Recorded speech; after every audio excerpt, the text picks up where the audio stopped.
안녕하십니까? 네, 반갑습니다.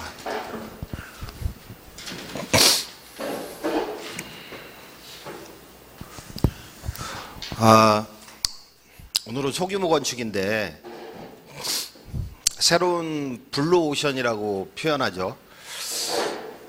저는 과거에는 20년 전에는 경매 투자를 많이 했어요. 경매. 더불어서 재개발, 재건축.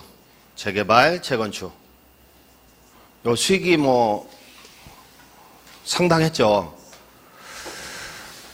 근데 경매 법정에 가보면 경쟁자도 치열하고, 일반인들이 아무거나 잡아서 돈 벌던 시대는 지났고,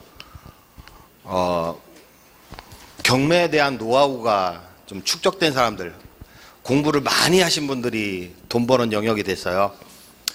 사실 20년 전에는 저도 경매에 대해서 완벽하게 알지는 못했어요. 근데 역세권이다, 잘 팔릴 것 같다 해서 낙찰 받으면 더블 수익 나고 그랬단 말이죠. 근데 지금은 경쟁이 좀 치열하게 됐어요. 그래서 지금은 새로운 블루오션이 뭐냐, 그러니까 새로운 돈 벌거리가 뭐냐, 요게 그 소규모 건축, 그 소규모 디벨로퍼 과정이다, 이렇게 말씀드리고 싶고요. 가령 내가 실투자금이 2억 남짓이다, 2억 5천이다. 최근에 본 거는 한 2억 5천 실투자금이. 근데 월세를 이것저것 다 빼고 나한테 내 호주머니에 들어오는 게 200만 원이 넘는다. 이런 것들은 수익률이 괜찮은 거죠. 그죠? 근데 이런 거 개발해 놓으면 요거 매각 처리할 때 원가에다가 1, 2억 더 붙여가지고 매물로 내놔도 금방 팔린다는 거죠. 그래서 이런 수익을 볼 수 있는 거죠. 그러니까 한 건만 개발하면 개발 기간 3개월인데 넉넉 잡고, 한 건만 개발하면 1, 2억의 수익을 벌 수 있는 이런 구조가 또 설명이 될 건데, 이렇게 중요한 강의가 될 거고,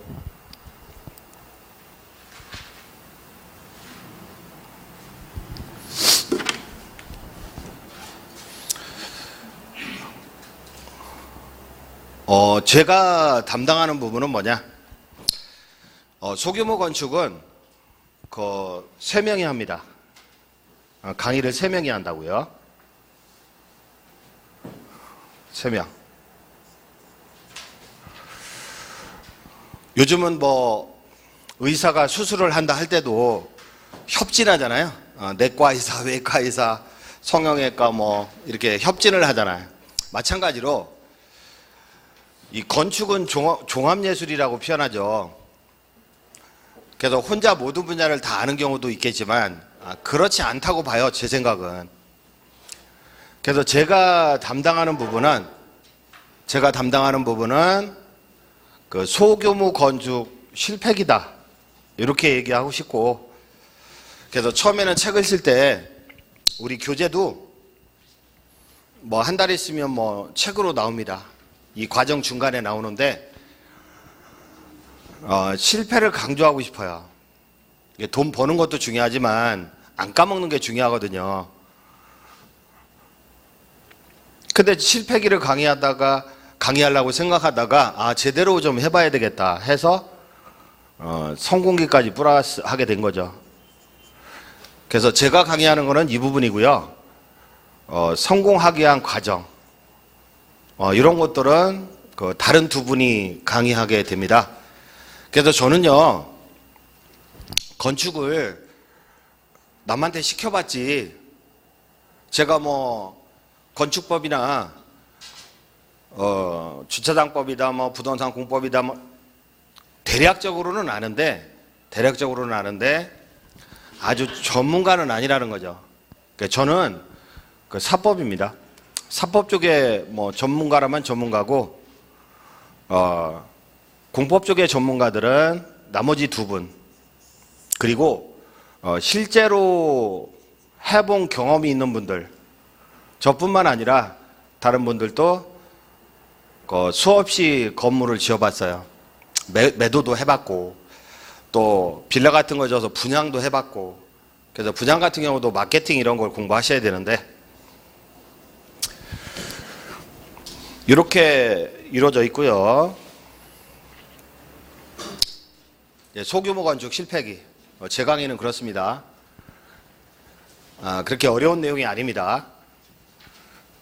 근데 재미가 있든 오늘 강의가 재미가 있든 재미가 없든 저는 하고 싶어요, 이 얘기를. 근데 이 얘기를 해주는 데가 없어. 안타깝더라고. 물론 건축 전문 변호사님들은 뭐 잘 아시는 분들도 계시겠죠. 그러나 뭐 그분들이 강의로 알려주지 않잖아요. 그래서 저는 이쪽을 먼저 강조드리고 싶어요. 서론으로 그 소규모 개발에 대한 관심이 증가하고 있다. 뭐 지난번 공개 강의 때 후암동 협소주택에 대해서 그 인터넷으로 뜬 거 보여드렸는데 대지 지분이 대지가 19평밖에 안 되는데 거기에 실평수 36평짜리 건물이 들어서잖아요. 예쁜 건물이. 근데 집을 많이 지어본 제 눈으로 볼 때는 건축 자재 완전히 하급이야, 하급. 너무 싸게 진 거야. 근데 디자인을 잘한 거죠. 그러면 그 동네 사람들이 지나가면서 와, 이쁘다 그래요. 이거 짓는데 얼마 들었어요? 이렇게 물어보잖아요. 땅만 가지고 있으면 집 짓네. 그리고 월세도 나오네. 소문이 나잖아요. 그러면 그 동네가 순차적으로 개발이 이루어지는 거죠. 나도 집 짓고 싶다. 이런 식으로. 그래서 소규모에 대한 개발에 대한 관심이 증가하고 있는데 이 낡은 주택의 주거 환경이 열악하다는 거죠. 뭐 겨울에 결로 뭐 곰팡이 이거 장난 아닙니다. 개떡같이 건물을 지어놔서.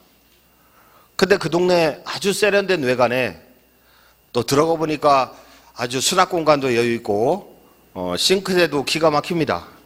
그 여자분들은 싱크대하고 화장실 깨끗한 걸 좋아하잖아요. 제 눈으로 볼 때는 개싸구려인데 너무너무 이뻐 보이는 거야. 그래서 신축주택에 대한 관심이 늘어나고요. 그리고 이 베이비 부머 세대들이 노후 대책에 대해서 관심을 갖게 됐어요. 근데 가지고 있는 거는 없어. 내가 아파트 5억짜리 가지고 있는데 대출은 한 2, 3억 끼어 있어요. 이런 상태란 말이에요. 그래가지고 어떻게 노후 대책을 하겠냐. 가능하다는 거죠.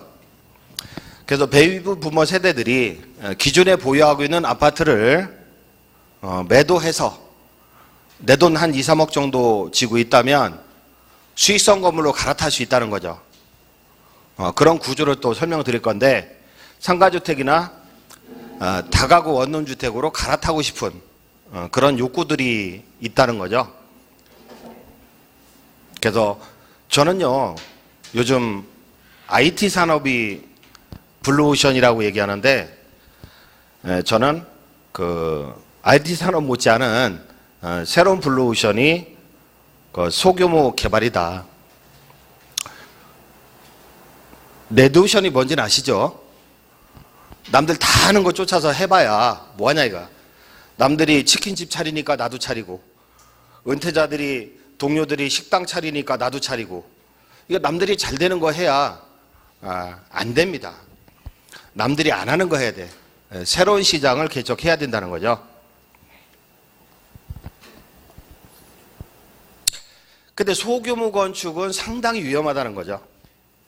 소규모 건축의 위험성인데 오타났는데 대규모 부동산 개발은 몇백억씩 하는 대규모 부동산 개발은 일단 신탁회사가 자금관리합니다. 그리고 은행이나 PM사, 뭐 프로젝터 매니저다 이러는데 PM사들이 건축 공정도 관리하고요. 그리고 각종의 이행보증제도를 활용합니다.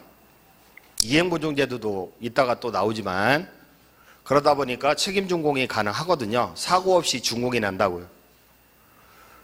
근데 소규모 건축 같은 경우는 이 제도적 장피가 없어요. 야, 소규모 건축하려면 말이야, 이렇게 세팅해서 건축해. 법으로 강제하는 게 없다는 거죠. 그러니까 동네 목수들한테 시공을 맡기고 그런단 말이에요. 능력과 자질이 안 되는 그런 사람들한테 시공을 맡기고 그러는 경우가 현실이라는 거죠. 그래서 시공자에게 사기당하고 땅 뺏기고 빚지고 구속되고 자살하고 이런 사태가 벌어진다는 거죠. 아주 윤리적인 양심적인 소규모 건축의 컨설팅 업체라고 하죠.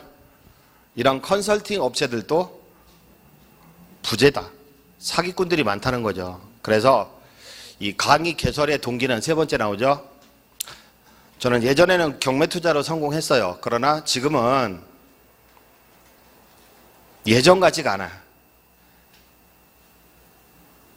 근데 벌어놓은 돈 다 까먹고 그런 적도 많아요. 뭐 배신의 연속이지. 자금 압박도 많이 당해봤고요. 한 3번은 날아가기 직전이었어요. 유체동산 압류. 재밌습니다. 우리 집에 딱지 붙는 거. 법원검찰에 제 집안처럼 왔다 갔다 했어요. 고소당해가지고. 근데 멘토가 있었으면 요거죠, 요거. 멘토. 누가 좀 코치해주는 사람이 있었다면 참 이게 이러한 실수는 저지르지 않았을 텐데. 그래서 항상 강조하는 게 요 강의는 사회 계몽 차원의 강의다. 저는 이렇게 말씀드리고 싶어요. 그리고 네 번째로 교재 출간 예정이라 그랬죠. 뭐 사기 피해 경험담이다. 그러면 나는 이렇게 사기당했지만 사기 안 당하려면 어떻게 해야 되겠냐, 이런 예방조치라든지 이런 노하우를 전수하는 내용이 있고요. 부지 매입에서 준공 분양까지 뭐 상세한 행정 절차, 개발 노하우 이런 것들이 담겨져 있는 책이에요. 제가 교보문고 검색해서 이런 건축에 대한 거를 검색을 해봤거든요. 그래서 싹 구입을 해봤어요. 1등에서 50등까지 서적 순위를 딱 구입을 해봤어요. 근데 정말로 이런 내용은 없고, 그 책이 그 인테리어 사진 있잖아요. 예쁜 집, 실내 건축 이런 사진집이더라고 보니까. 이런 내용들이 있는 책들이 없더라고요. 그래서 요 책이 나오면 아주 잘 나갈 것 같구나, 그런 생각이 들더라고요. 마지막으로 뭐 생활신조도 적어놨는데, 뭐 이게? 착하게 살자, 계산하며 살자. 요거. 이 착하게 사니까 제가 원래 좀 착하게 생겼죠? 그 위기 순간마다 도와주는 사람들이 나타나더라고. 멘토는 없었지만 그 수렁에 빠졌을 때 관심 가져주고 도와주는 사람들이 나타나더라고요. 그래서 착하게 살자. 제 아들이 있는데 아들이 저하고 성격이 너무 똑같은 거야. 한 99% 똑같아요.